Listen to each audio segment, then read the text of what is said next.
Oh, yeah, kadiri. Kadiri, guys. Kaya mahida ang daloy kasi nandyan lahat ang buhok po bumara. So, ganyan lang po ang pagtanggal ng ating buhok na bumara sa ating bathtub.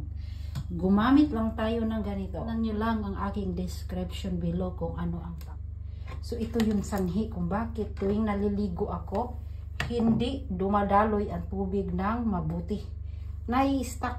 Kaya ang ending, yung kulay na yan, dahil po yan sa tubig na mabagal ang takbo. So, ito lang po yung solusyon.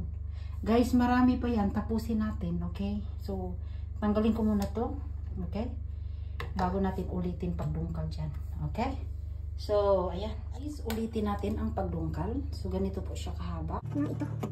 Tapos, hilain ulit. Maganda ang kanyang pagkagawa, guys. Maganda ang kanyang style. So, ngayon, ginanong ko lang siya. Hindi siya mahila sa sobrang... Punta tayo sa ibang butas. Idugsok natin ulit. Itusok natin doon sa ilalim. No? So, kailangan ito lahat makapasok doon. Okay?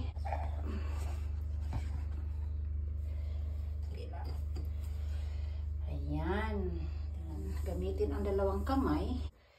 Sa ilang taon mga namang nakaibig. So, sige. Gawin pa natin to. Oh, kadiri siya, di ba? Yung mga buhok yan na kumpul. Yung tuwing maliligo, nagkadalagas yung buhok mo, ay ipon doon kahit may harang. Patusok, yan. Yan. Tusok na may tinik. Para pag tusok mo pa ilalim, paghila mo, ayan. So, ayan, maglinis muna ako, guys. Ha, dyan muna kayo. Thanks for watching.